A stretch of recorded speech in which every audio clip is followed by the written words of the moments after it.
I still remember the sound it made when they lifted the tarp. A gust of wind came off the Bristol dry lake and rattled through the tow straps, carrying that dry hiss only the Mojave can make. Beneath the dust lay a silver Pathfinder, sun-blasted and half-buried, its windshield cloudy as bone. The ignition key was still in place. For 20 years, that's where he'd been waiting. Before I go any further, tell me where you're listening from and tap subscribe if you believe some names should never fade.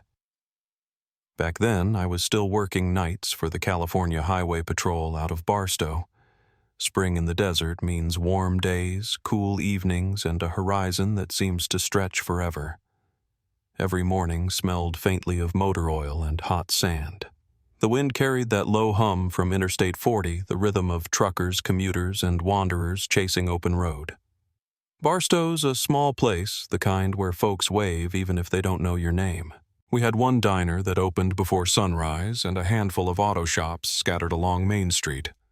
One of them was Ramos Auto Repair, a squat concrete building with faded red trim and a single oscillating fan that groaned through every summer. Eddie worked there. Most mornings I'd swing by for a cup of burnt coffee before heading out on patrol, and he'd already be under the hood of somebody's Buick Hands, black with grease, humming to himself. Eddie was one of those steady young men you could count on, polite, dependable, the kind who fixed more engines than he broke. He liked old country music, cold sodas, and long drives, nowhere in particular. People said the desert suited him. I used to tease him that he was born 50 years too late, should have been one of those road trip cowboys from the 60s, camera on the dash, chasing sunsets. His best friend, Carlos Rivera, ran the tire shop 2 doors down. The two of them were always tinkering with something: dune buggies, engines, gearboxes. Every Friday night they'd close up shop and take off down the old Route 66 corridor just for the ride. They'd come back dusty grinning, arguing over which dry lake bed made the best photos. For them, the desert wasn't empty. It was alive. I remember one evening in early April 2002 standing outside the station at dusk. The air had that golden tint, warm but not yet hot. Eddie's Pathfinder rolled past silver paint glinting under the streetlight. He slowed just long enough to honk and raise a hand out the window. I lifted mine back, watching his taillights fade into the dark stretch toward the Mojave. I didn't think much of it. Then he was always chasing space to breathe. Barstow in spring can lull you into thinking nothing bad ever happens here. Kids ride bikes past the rail yard. Neighbors leave their doors unlocked. Folks talk about the weather more than politics. The sky stays so wide you'd swear there's room enough for every lost soul to find its way home. Eddie's mother, Maria, used to call the station every few months just to chat, especially if she hadn't heard from her son. Not because she was worried, that's just how mothers are. She'd tell me he was working too hard, skipping meals, saving up for a used camper. He says he wants to see the coast, she'd laugh, but I think the desert already has him. That Friday, April 12th, started like any other. The morning temperature hovered around 75, clear skies, no wind. I passed the 7-Eleven on the edge of town around 8 and saw Eddie's Pathfinder at the pump. Same white tank top, same big gulp cup in his hand. He waved through the glass. I figured he was topping off before another weekend ride. Later that day, a waitress from a roadside diner out near Ludlow mentioned he'd stopped in for directions. Said he was cheerful, curious, asked about the old mining trails north of Interstate 40. He left a big tip, she remembered, and laughed when she warned him those roads could be confusing. That night, Barstow settled into its usual quiet. The trains rolled through slow and steady. I sat on my porch with the radio low, the smell of sage in the air. Somewhere out there, Eddie was probably setting up a camera watching the sunset from a ridge only he knew. The next morning, Saturday, Carlos came by the station looking uneasy. Said he'd tried calling Eddie all night, but it went straight to voicemail. I told him not to worry. Out there, cell service was hit or miss. Still, something in his tone lingered with me, that flicker of concern people get when they know someone better than they should. Sunday came and went without a word. Monday morning, the shop called to report Eddie hadn't shown up. That was unlike him. Even his boss, who never worried about anything, sounded rattled. We filed the missing person report before noon. By evening, a few of us gathered maps across the station table, tracing lines through the desert, the routes he favored, the washes he liked to photograph. The room smelled of sunblock and old paper. Ranger Rick Coburn dropped in with his field maps pointing out the back roads toward Afton Canyon and the dry lakes beyond. He could have just broken down, Rick said, maybe waiting for help. The wind picked up outside, rattling the blinds. In Barstow, the desert always hums before it takes something away. At sunset, I drove past the edge of town, headlights brushing the sand. The horizon glowed amber, that same soft color Eddie loved to photograph. I pulled over for a minute, listening to the hush, just the hiss of wind and my own engine idling. Back home, I kept my porch light burning the way folks do when they're waiting for someone who's late. Every sound that night felt sharper. The crickets, the rustle of dry grass, the faint hum of a distant freight train. Somewhere out there, under that vast open sky, a young mechanic's headlights should have been coming down the highway. But they never did. And before the week was through, the Mojave would start to whisper his name. The night Eddie missed work, something in the air changed around town. It wasn't loud or dramatic, just a quiet unease that seemed to settle over everyone who knew him. In places like Barstow, word travels fast, especially when someone dependable goes missing. By Tuesday morning, his Pathfinder was already the topic at the diner. Folks asked if maybe he'd gone off to clear his head. Others said he might have gotten lost trying to find one of those old mining roads he liked so much. I'd heard both versions before, but something about this one didn't feel right. I'd seen too many stranded cars out there, too many people who thought they could beat the desert. It always wins. That afternoon, I met up with Carlos at his tire shop. He looked worn down, eyes bloodshot, hands trembling around his coffee. He'd never just disappear, he said, voice low. He told me he was going east, but he always called after. I nodded and asked if Eddie had mentioned where exactly he was heading. Carlos hesitated, said something about a dry lake past Afton Canyon, maybe the old trail north of I-40. I wrote it down. The problem was out there, one wrong turn can become 20 miles of nothing. No markers, no shade, just heat and silence. The sheriff's office gave the go-ahead for a limited search, and by sunset we had 2 patrol trucks and a helicopter on standby. The sun was sinking low behind the ridges, painting the sand in long bands of gold and rust. From above, the desert looked endless, a sea of shifting dunes broken only by the occasional dry wash or abandoned trailer. We split into quadrants, each team covering a radius of 5 miles from his last known route. I remember the smell of dust burning off the engines, the sound of boots crunching through gravel, radios crackling with static. The first few hours felt hopeful. The desert was harsh, but not unforgiving yet. We believed we'd find him by morning. By dawn, that hope had started to thin. We'd found nothing, no tire tracks, no discarded bottles, no sign of a campsite.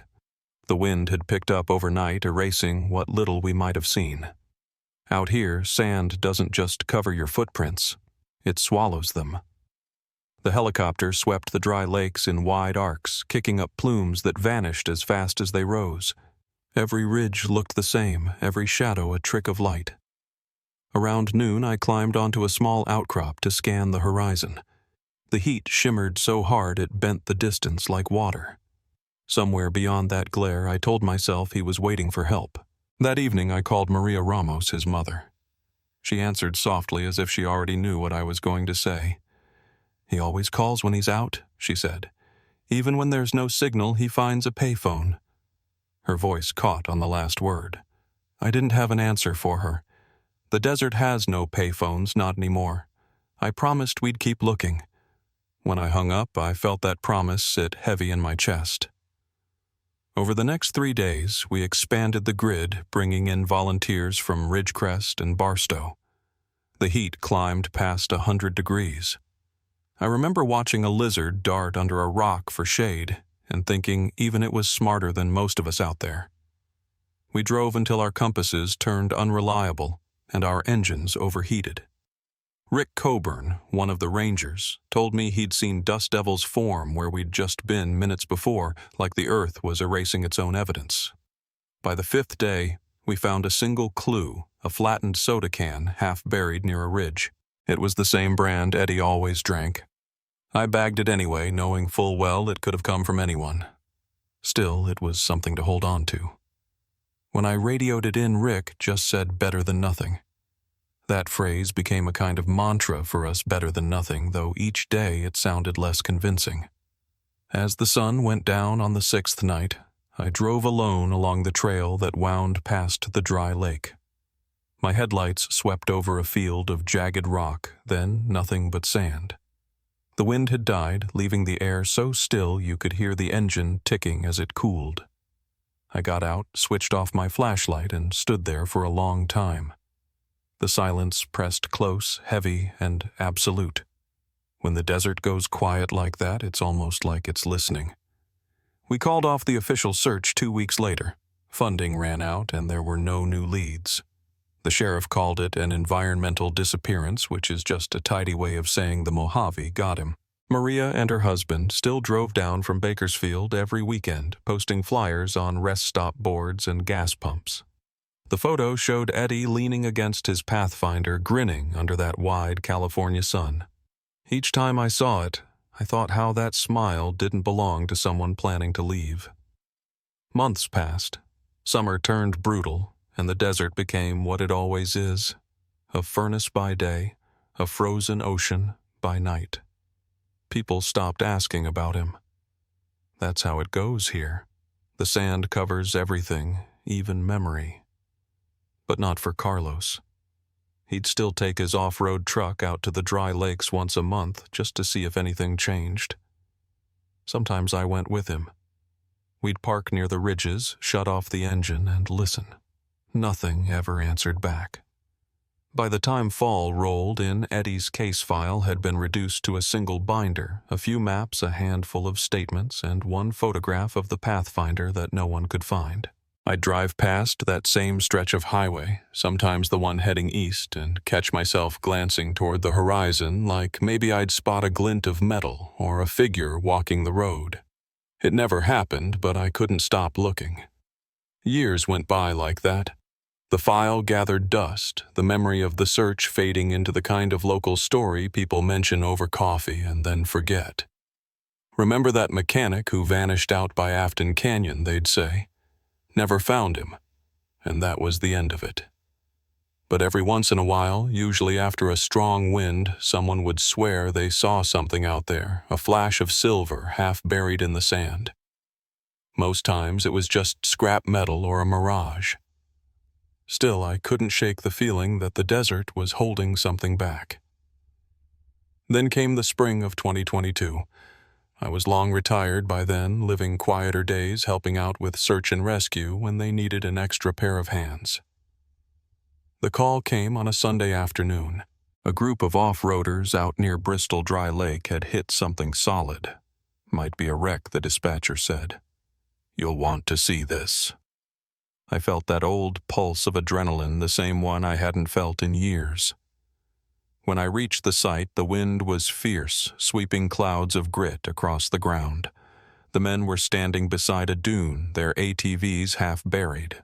One of them pointed toward a curved metal shape poking through the sand. At first glance, it looked like a water tank or an old drum, but as more sand was cleared away, the outline sharpened a roof, a windshield, a faded emblem on the hood. I brushed a gloved hand across the glass and saw the faint outline of the Nissan logo. The breath went out of me. We worked in silence after that, each of us knowing exactly what we'd found, but not ready to say it out loud. The doors were still shut tight, windows cracked but intact. When the recovery team arrived, they winched it free, pulling the Pathfinder into daylight for the first time in 2 decades. The metal was sun-scorched, the tires worn flat, but the body was intact. Inside, the seats were filled with fine dust, and a denim jacket lay folded across the passenger side. In the cup holder, a melted plastic cup sat fused to the console. Then someone called out softly, keys still in the ignition. I stepped closer. Through the driver's window, I saw what the desert had been keeping all those years. A shape slumped forward, skeletal now, the remains of a shirt still clinging to bone. The gear shift was in neutral. The driver's window had been shattered from the inside out. For a long moment, none of us spoke. The only sound was the wind cutting through the open door. When the coroner took over, I stepped back, feeling the grit stick to my teeth. The air smelled of rust and salt. After so many years, the desert had finally given him back, but not the answers. The sheriff identified the plates that night. It was Eddie's Pathfinder. The next morning, Maria got the call. I wasn't there when they told her, but I heard she said something that still echoes in my mind. The desert didn't just take him, it kept him.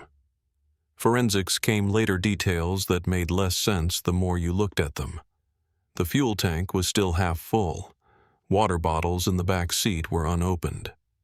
There were no footprints outside, no sign he'd ever stepped away. His camera was recovered from the floorboard, the casing cracked but intact.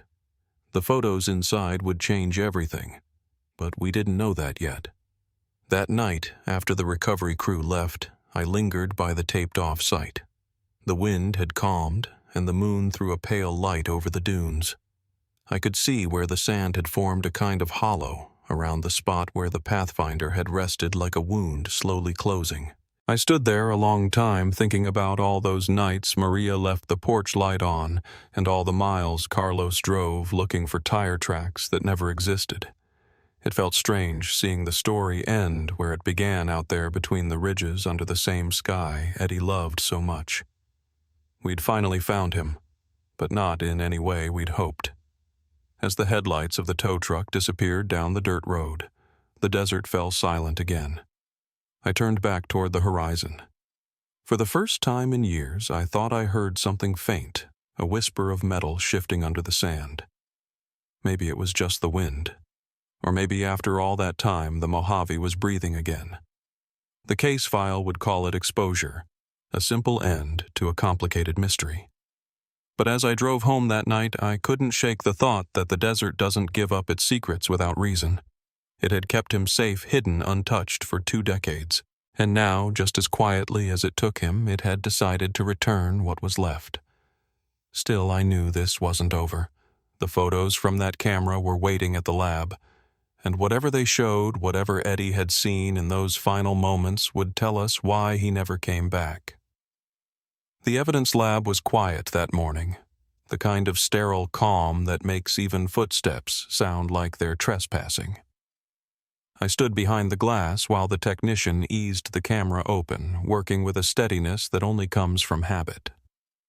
20 years sealed in dust and heat had stripped the metal down to dull gray, but somehow the memory card had survived.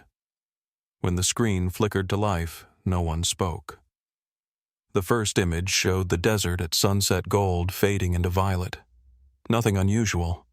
The second was stranger, a close-up of the Pathfinder's dashboard lights faintly glowing as if he'd been sitting there after dark. The third, that's the one that stopped the room. A blurry shape barely visible in the headlights, something standing just beyond the hood.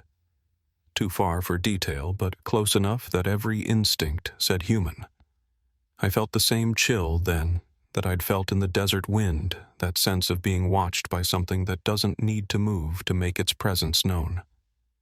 The sheriff leaned closer, hands on his knees, and asked the question, hanging in all our minds. Could be him, right? Maybe Eddie setting up a self-timer. The tech shook his head. The angle didn't make sense. The light came from straight ahead. It was someone, or something, standing in front of the vehicle.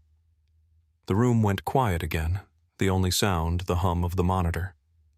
That was the moment I knew we weren't dealing with a simple case of a man lost to the elements. Something had happened in those final hours that didn't fit the pattern of exposure or mechanical failure. Eddie had seen something, maybe even followed it. Over the next few weeks, the investigation reopened. Reporters camped out near the sheriff's office asking about the Mojave mystery. Most of us ignored them. The desert had already told its story once, and it rarely speaks twice. Still more details began to surface. The forensics team found that the Pathfinder's window had been shattered from inside, as if Eddie had struck it in panic, trying to break out. The transmission was in neutral, not park, and the keys were still in the ignition. His denim jacket, neatly folded, lay on the passenger seat. None of it made sense for a man dying of dehydration. Then came the discovery that changed everything. 5 months after we pulled the Pathfinder out, a heavy rainstorm swept across the Mojave, one of those sudden tempests that turn dry washes into rivers overnight. When it cleared, a ranger named Harris radioed in about a small cave that had collapsed near a ravine 12 miles from where Eddie's car had been found. Inside were scattered belongings, fragments of a thermos, a torn piece of denim, and a crumpled receipt from a gas station in Lello dated April 13, 2002. One day after Eddie supposedly disappeared, his signature was still visible, shaky but legible. I drove out there the next morning with Harris and another deputy. The sun had barely cleared the ridgeline and the air was cool, filled with that scent of wet sand that only lasts a few hours after a storm. The cave itself wasn't deep, more like a hollow beneath the rock. You could still see where water had carved its way through. The items were laid out on a tarp, the receipt, the thermos, and what looked like the back casing of another camera. It took me a second to realize what I was looking at. Eddie's Sony. Or what was left of it. Later that week, the lab called again. The casing contained a fragment of film, warped by moisture, but still carrying faint images. They managed to recover one frame. When the print came through, I remember the hush in the room. It showed the Pathfinder again, same angle, same headlights, but this time, the shadow was closer. You could almost make out the curve of a shoulder, the tilt of a head. Whatever it was, it had moved toward him. I don't think anyone breathed for a full minute. Officially, the department called it inconclusive. Exposure and hallucination were still the leading theories. The human brain, they said, plays tricks under dehydration and heat stress. I've seen that myself, men wandering in circles talking to ghosts that weren't there. But Eddie was too methodical, too grounded. He'd prepared for that trip with precision. Water fuel maps. He'd even serviced his radiator 2 days before leaving. You don't plan that carefully and then lose your way in the open. I found myself back out near the recovery site more often than I'd like to admit. There's something about unfinished stories that keeps you circling the same ground, hoping the wind will turn over a clue you missed. Some nights I'd sit in my truck watching the horizon fade. The desert at dusk has its own language, a low hum, a shifting of sand, the whisper of heat leaving the ground. Once I thought I saw a glint of something metallic far out past the basin, but when I climbed down to check, it was only a strip of glass half buried, catching the last light. I pocketed it anyway. When word got out about the photograph, the silhouette things spiraled fast. Online forums started calling it the Mojave figure. People enhanced the image, brightened shadows, drew outlines that turned grain into menace. Some claimed to see a face. Others said it wasn't human at all. Every time the story hit the news, Maria Ramos's phone would start ringing again. She told me once I can't watch the reports anymore. They keep turning my son into a ghost. I didn't have the heart to tell her that in this town, ghosts are the only thing people don't forget. Weeks later, while cataloging the recovered evidence, a deputy found something we'd missed, a plastic Ziploc tucked inside the Pathfinder's glove box. Inside was a torn piece of lined paper yellowed with heat. The writing was faint, uneven, but it was his. If someone finds this, don't come looking for me. The road ends here. That line has never left me. It wasn't resignation, it was warning, like he'd seen something that made him want to keep others away. By then, the investigation had turned into a patchwork of speculation. Some blamed old mine shafts, others talked about smuggling routes or secret testing grounds. I'd heard all that before. What stuck with me was simpler: a man alone in the desert car, intact, water untouched, door locked from the inside.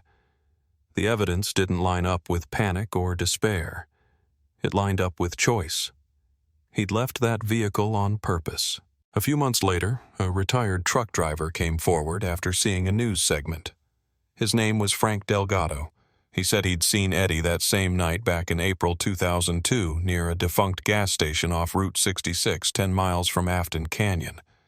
He looked lost, Frank told me. Dust all over him. I asked if he needed a lift, but he said someone was coming to help. I asked him what time that was. He said close to midnight. That would mean Eddie was alive long after the last timestamp on his camera. We went out there with a small team following Frank's directions to what used to be an old campground.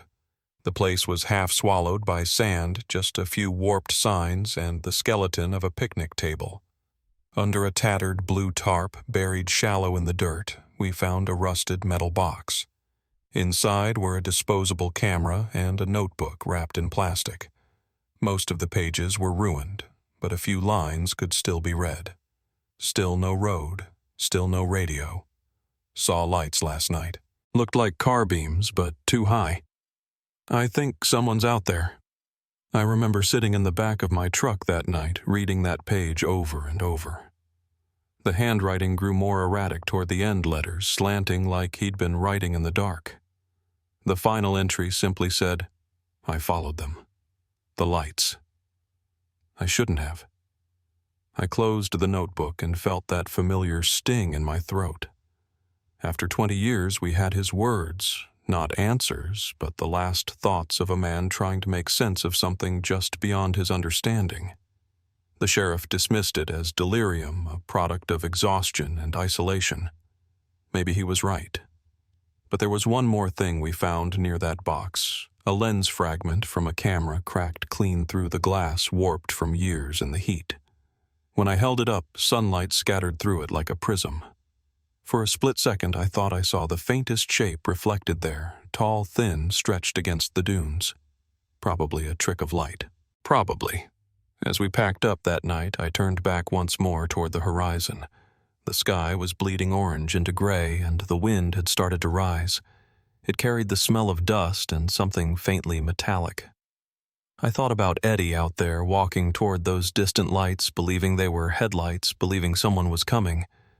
Maybe that's the cruelest thing about the desert. It gives you just enough hope to keep you moving before it takes it all away.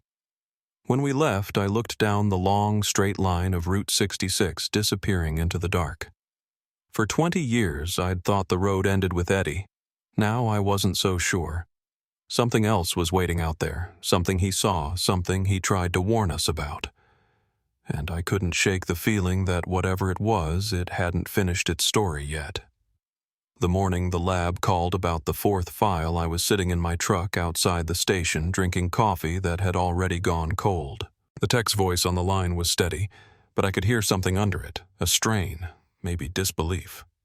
He said the damaged SD card from Eddie's camera had one more file. It wasn't a photo, it was video.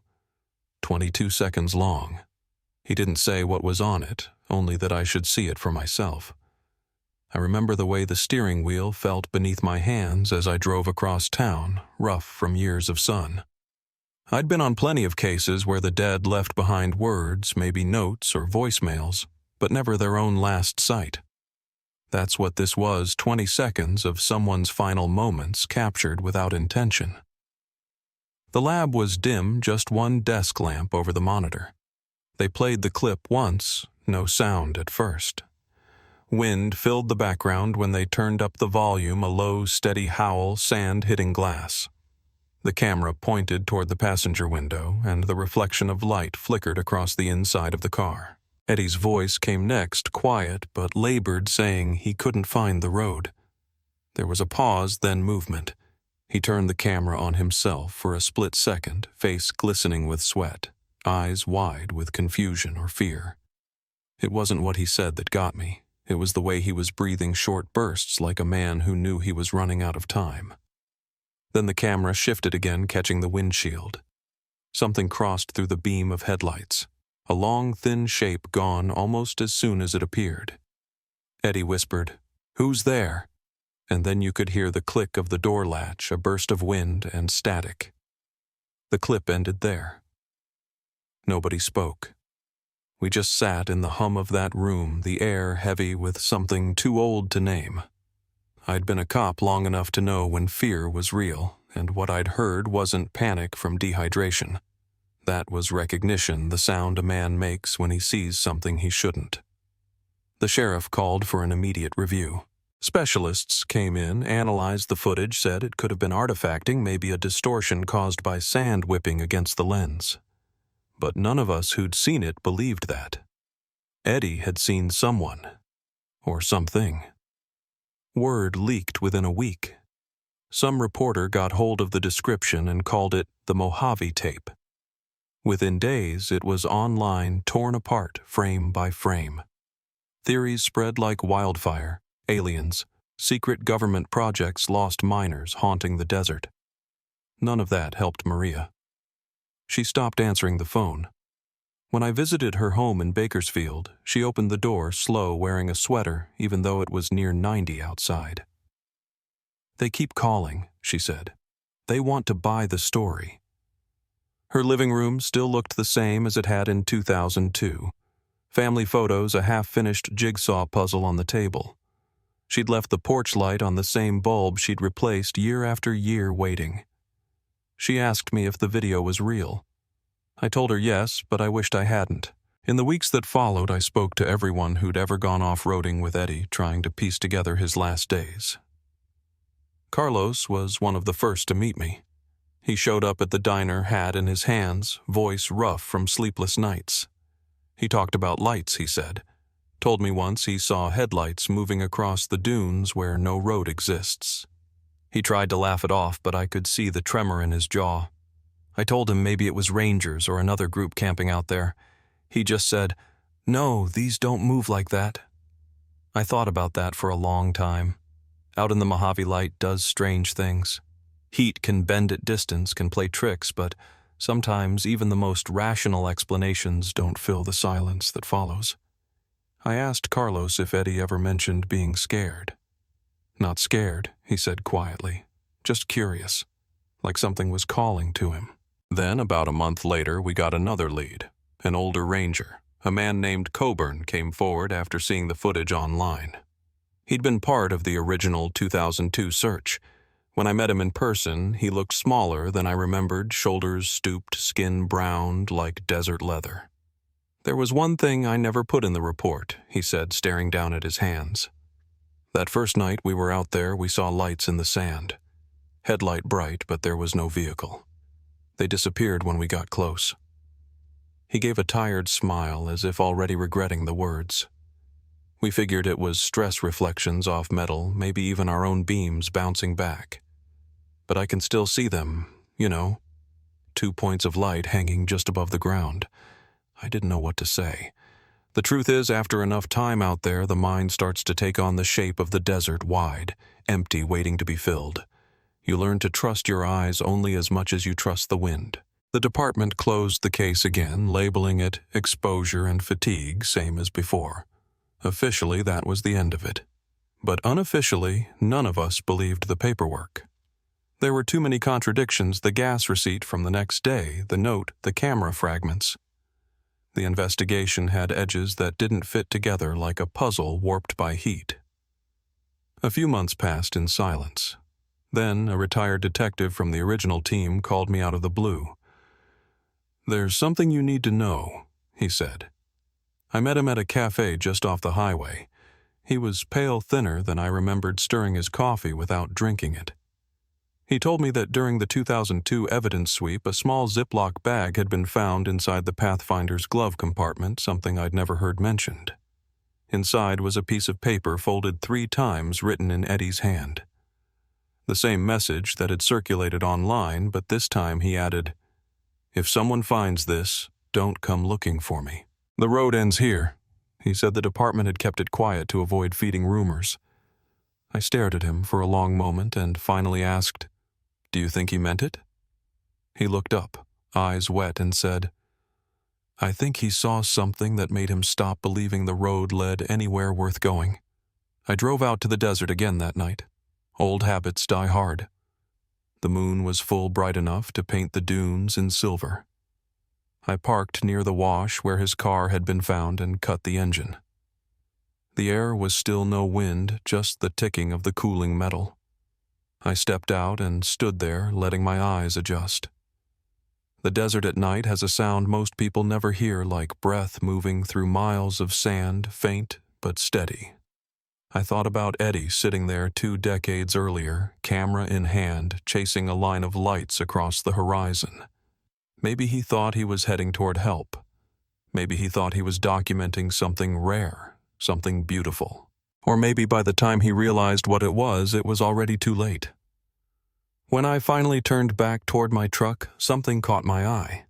About 100 yards off, the sand rose slightly, forming a small ridge.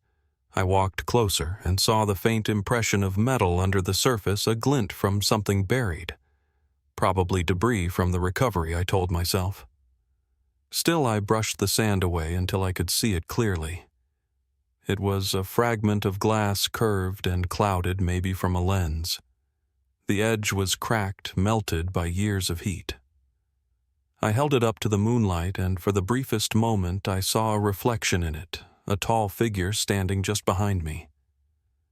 I spun around, heart pounding, but the ridge was empty. Only my own footprints. I don't tell that part often. Could have been a trick of light fatigue suggestion. But when I looked back at the fragment, I swear the glass held an outline, faint and human. I left it there half buried again, as if the desert wanted it back.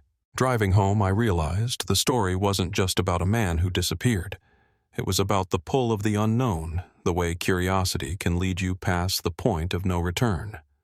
Eddie had followed something he couldn't name, and whatever it was had followed him back into silence. The tape, the lights, the note, they were all pieces of the same message. Some roads aren't meant to be found again. As I reached the highway, I glanced in the rearview mirror. The desert stretched out behind me, endless and still. But for a moment, just before the curve took it from view, I thought I saw 2 faint points of light moving parallel to the road, slow, deliberate, and then gone. I didn't stop. I just kept driving. Hands tight on the wheel, the sound of Eddie's last words whispering somewhere between memory and wind. The road ends here. A few days after that night in the desert, I turned in the last of my reports. The paperwork didn't say much, just times coordinates objects logged into evidence. The same hollow language every file ends with "case resolved." But it didn't feel resolved. The desert doesn't do neat endings. It buries what it can't explain. I drove home slow that morning, headlights cutting through a stretch of empty highway, wondering if maybe that's how these stories always finish, not with truth, just distance. The Pathfinder was moved to a secure lot outside San Bernardino, covered by a gray tarp that fluttered in the wind. Every time I visited the evidence yard, I'd see that shape, sitting there, still half-coated in dust, as if the desert hadn't quite let it go. Inside the storage locker were the smaller things, the melted cup, the note, the camera, the cracked lens. I signed them out one last time before they were sealed away. Holding that cup, I thought about the last morning Eddie refilled it at the 7-Eleven near Route 66. A small thing, ordinary. You never know which part of a day will become someone's last record. Maria came down once more that spring. We met at a diner just off the interstate. She looked older than the years should have made her, but her voice still had that same gentle steadiness. "They say he died from heat," she said, tracing the rim of her coffee mug with a fingertip. But the bottles were full. I didn't have an answer. The truth would have sounded cruel anyway. She looked out the window toward the pale hills in the distance. He always loved that desert. Maybe it wanted him back. After a while, she smiled, tired but peaceful. We're going to scatter what's left of him near the dunes. He'd like that. She asked me if I ever thought he'd been alone out there. I told her what I honestly believed, that whatever he saw, whatever he followed, it was real to him in that moment. And sometimes in this kind of work, that's all the truth you get. Carlos stopped by my house a few weeks later. He was different, too.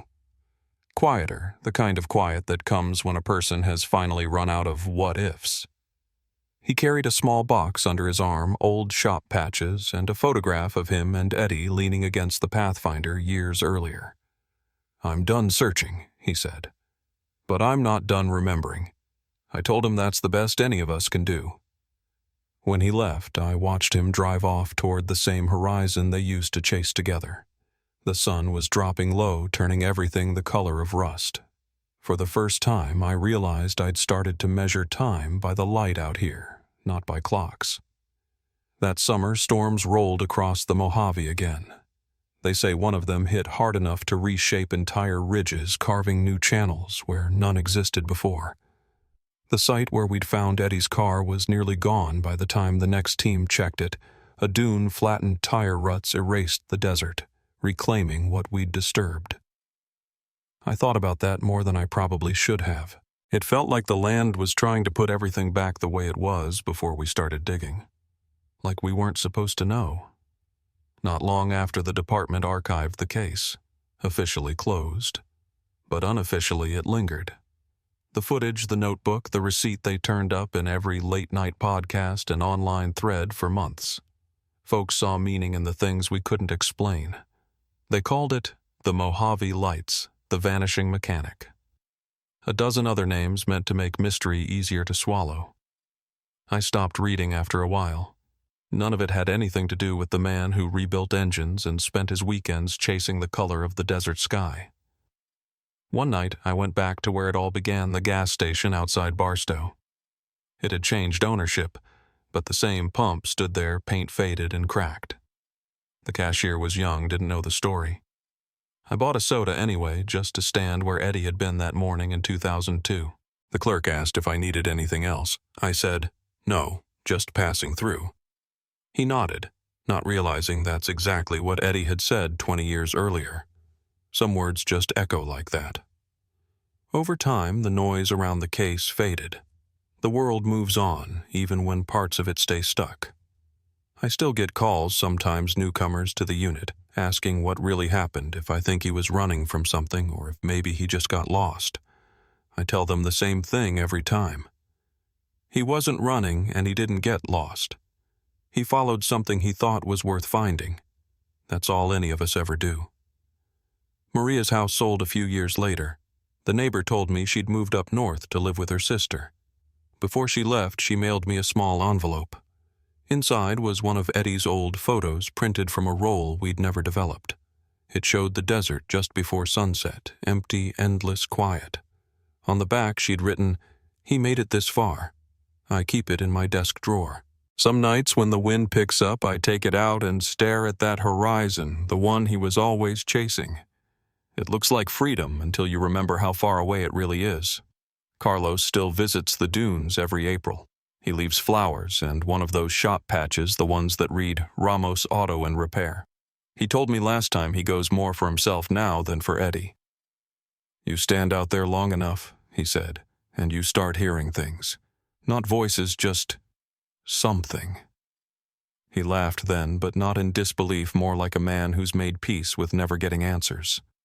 As for me, I retired for good the following year, sold my house in Barstow and moved closer to the foothills. Still dry, but greener. My wife says I sleep better, though some nights the wind through the junipers sounds too much like sand.